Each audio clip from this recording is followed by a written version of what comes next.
In the grand theater of American power, the spotlight always lands on candidates, speeches, and debates. But behind every microphone, beyond every stage light, lurks a hidden source of influence. Tonight, we ask the question no one dares to speak out loud. Who really owns the Republican Party? They don't appear on ballots. They don't campaign door to door. They are the architects behind the scenes, the silent strings pulling the puppet. In the next 10 minutes, you'll see how money, influence, and power collided to seize control of one of America's two great political parties. This is the story of who holds the real keys. Imagine a grand ballroom in D.C., filled with political elites. A man glides from circle to circle, his face obscured by shadows. His whispers change decisions. His money overrides voices. Every election, every push for legislation, every controversy, it flows through that one figure. He is the owner, not of the party symbol, not of the nominee, but of its very direction. Tonight, we expose what has been hidden in plain view. You think you're voting for a person, but in reality, you're casting a ballot for a house already mortgaged by the few who paid its debts. The Republican Party, from its founding as Lincoln's Party of Union to its modern incarnation, has always carried a paradox. A call for limited government, yet drawn inexorably toward a concentration of power. A champion of free markets, yet ringed by corporate influence. Over decades, its identity warped across shifting coalitions, but one constant thread remained: money. Not just campaign funds, but the power behind whose dollars decide which voices get heard and which are silenced. In this invisible war, we have three factions. The true believers' citizens drawn to conservative principles. The mega donors and corporations entities that view politics as a return on investment. And the strategists and dark money phantoms who design the infrastructure of influence. The battlefield isn't just primaries. It's the scene between money and voice. And our story begins with a seismic legal decision that cracked open the gates of influence. It's 2010. A case named Citizens United v. FEC lands on the Supreme Court's desk. With 5 votes, the court declared that corporations' independent expenditures in elections are protected speech. Limits on independent spending were overturned. Thus, the super PAC was born a creature with no spending ceiling, no candidate limit, but theoretically no coordination. What the decision promised transparency and independence proved to be an illusion. The money poured in. Entire campaigns were funded by dark streams, hidden trusts, and shell nonprofits. The power imbalance exploded. In the decades since, super PACs have spent billions.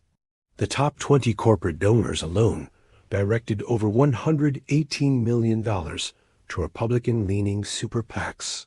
Just 25 ultra-rich individuals poured $1.4 billion across that same span. The gates were opened. The flood began. What was once a party of citizens now risked becoming a clan of capital. The battle for ownership shifted from public ballots to private ledgers.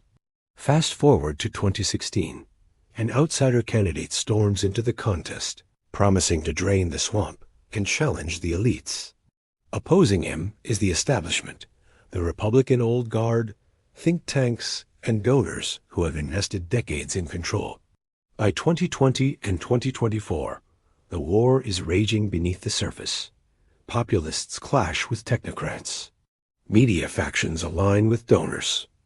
Messaging shifts and loyal Republicans are pressured. This is the calm before the confrontation, because soon, on national television, the hero and the invisible owner will be forced to face off. The debate stage is set. The hero, confident and blunt, steps forward. The villain isn't on stage, but is represented by proxies. Party elites, donor-aligned challengers, and media surrogates.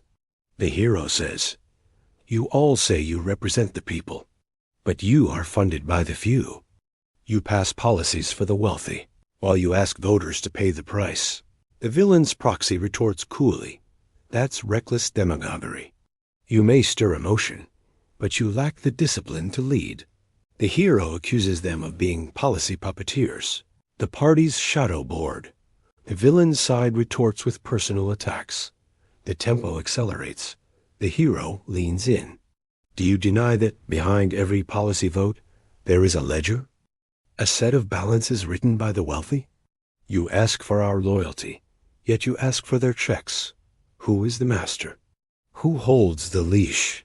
The villain's proxies stall, but the hero forces them into specifics: donor names, policies passed, laws changed, favors granted. And here is where the war turns. The hero declares, "Let me show you the map."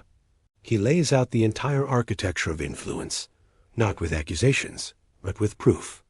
Here is Company A, an energy conglomerate. It gave $8 million to a super PAC supporting your political ally. Here's Donor X, one of 25 individuals who contributed $1.4 billion to Republican super PACs. Here's the dark nonprofit that gave anonymously to influence regulatory votes. Here is the chain that connects these giving streams to tax cuts and deregulation policies that replicate the donor class S wealth upward. He continues, "This is the real ownership ledger of your party. It is those who write the blank checks, who demand a return on investment. They own the data, the narrative, the priorities, because they wrote them in dollars." Time slows. The hero's final words land with force. You've owned this party long enough, but tonight the ledger is open. You may have had the checks, but we have the truth, and the people will decide who owns their future. The moment detonates across every platform. Hashtags like hashtag follow the money and hashtag ledger of power erupt. Newsrooms scramble. Major donors see their names in the public ledger, their influence suddenly exposed. This isn't just a viral moment. It's a cultural earthquake, a shift in the public's perception of ownership. Candidates now have to answer. Whose money do you take? Whose voices do you amplify? The debate becomes a referendum on the soul of the party. So what does it mean to own a political party? Is it control by money or stewardship by conviction? The hero reframes the debate not as a confrontation, but as a reclamation. Real ownership doesn't reside in bank accounts. It resides in people. Every voter holds a ledger in their mind. Every ballot writes back. The party belongs to those who show up, to those who hold it accountable. The moral of this story is simple. Power must answer to the public will, and influence must be transparent. Democracy is not a marketplace. It is a covenant. To those who feel small in the face of giants, remember, even the mightiest towers crumble when built on hidden foundations. Truth, once revealed, cannot be reburied, and people, when united, can reclaim what was mortgaged. The story doesn't end here. It continues in every race, every donation, every conversation. Because you decide who really owns your party. If this video exposed something hidden, share it. Tag someone who needs to see this. Subscribe and hit that bell. Every week, we'll bring you the stories behind the scenes, the unspoken struggle of influence versus integrity. Because true power doesn't come from money, it comes from people awakened. And when enough awaken, the game changes. Thank you for watching. We hope that we have expanded your knowledge somewhat. It would be awesome if you would join us, comment, like and subscribe. See you next time. Have a great day.